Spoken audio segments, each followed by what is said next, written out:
Yes, ma'am. आप हमेशा कहते हैं ना कि मैम कोई कहानी सुनाइए, बहुत देर पढ़ लिया, आप कोई कहानी सुनाइए। तो आज मैं आपको एक कहानी सुनाती हूँ, ठीक है? और कहानी के बाद लेकिन मैं आप लोगों से पूछूंगी भी कि कहानी से आपको क्या सीख मिली, इसलिए कहानी को बहुत ध्यान से सुनिएगा, ठीक है? तो एक जंगल में एक खूंखार शेर रहता था। खूंखार समझते हो ना, डरावना, ठीक है? एक खूंखार शेर रहता था एक जंगल में और शेर का नाम था शेर खान। शेर खान जब भी जंगल में निकलता शिकार के लिए तो वो एक साथ इतने सारे जानवरों को मार देता था और पूरे जंगल में तहस नहस हो जाता था, इसलिए सारे जानवर उससे डरते थे, ठीक है?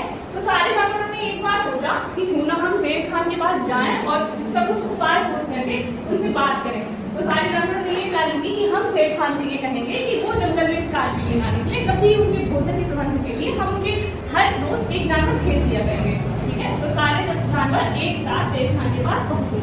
अब शेर खान ने सारे जानवरों को एक साथ आता हुआ देख करके शेर खान पहले तो घबराया, फिर उसने पूछा क्या बात है, दहाड़ते हुए बोला क्या बात है, तुम सब एक साथ यहाँ कैसे? सारे जानवर बोले महाराज हम आपसे एक विनती करने आए हैं। तो शेर खान बोला क्या बात है, क्या विनती करने आए हो? जानवरों ने कहा महाराज जब भी आप जंगल में निकलते हैं आप सारे जंगल से तहस नहस मचा देते हैं, इतने आप जानवर मारते हैं जितने तो आप खा भी नहीं पाते हैं। और आप इससे हमने इसलिए एक उपाय सोचा, सारे जानवर इतने भयभीत हैं तो हमने ये उपाय सोचा है कि आपके भोजन के प्रबंध के लिए हम रोज एक जानवर भेज दिया करेंगे, आपको जंगल में ना जाए, ऐसी हमारी नीति है। शेर खान ने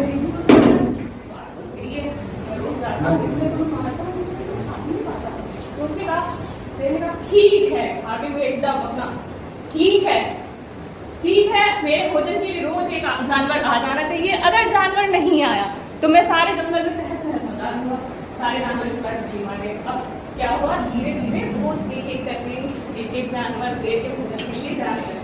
शेर खान को खा लेता, धीरे धीरे जानवर किसी तरह से शेर खान के पास जाने लगे। अब एक दिन बारी आई नन्हे खरगोश की। नन्हा खरगोश जितना नन्हा था उतना ही स्मार्ट भी, चालाक भी था, चतुर था। उसने सोचा शेर खान का भोजन बनने से तो अच्छा है, इसका कोई उपाय सोचा जाए और इस शेर खान से हमेशा के लिए पीछा छुड़ाया जाए। तो उसने क्या सोचा, वो गया शेर खान के पास। अब शेर खान के पास क्योंकि देर हो चुकी थी तो शेर खान बहुत भूख लगी हुई थी, इसलिए वो थोड़ा सा क्रोधित था, ठीक है? उसने शेर को और जब एक छोटे से उसको खरगोश को आते हुए देखा तो उसका क्रोध और बढ़ गया। वो दहाड़ते हुए बोला तुम अकेले आए हो, इतना छोटा सा खरगोश, इस पे तो मेरा पेट ही नहीं भरेगा, जिन्होंने तुम्हें भेजा है मैं उन सबको मार के खा जाऊंगा। तो खरगोश बोला महाराज अगर आप मेरी बात सुन लें तो आपको समझ में आएगा कि इसमें उन लोगों की कोई गलती नहीं है।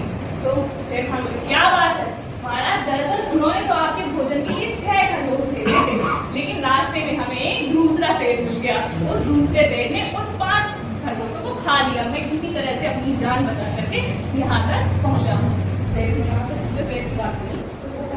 दूसरा शेर कौन सा शेर? खरगोश बोला महाराज यही दूर में पास के कुएं के पास मैंने एक शेर देखा था।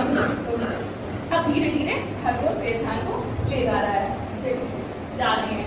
जब वो एक जगह उस कुएं के पास पहुंचे तो खरगोश ने शेर खान से कहा महाराज यहीं पे वो शेर था, हो सकता है शायद आपके आने की वजह से वो डर करके इस कुएं में छुप गया है। शेर खान ने कुएं की तरफ आगे बढ़ करके देखा, उसने पानी में अपनी परछाई दिखाई। शेर खान ने सोचा ये कोई दूसरा शेर है। जैसे ही उसने दहाड़ना शुरू किया वही प्रतिध्वनि कुएं से और तेज सुनाई दी।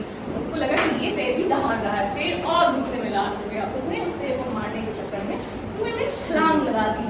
इस तरह से शेर ने अपनी बुद्धिमत्ता का प्रयोग करते हुए किसी तरह से अपनी जान बचाई। तो बच्चों आपको इससे क्या सीख मिली? हाँ, इससे हमें ये सीख मिलती है कि जब कभी मुसीबत आए तो हमें मुसीबत के समय में घबराना नहीं चाहिए, हमें जो हमारी बुद्धि है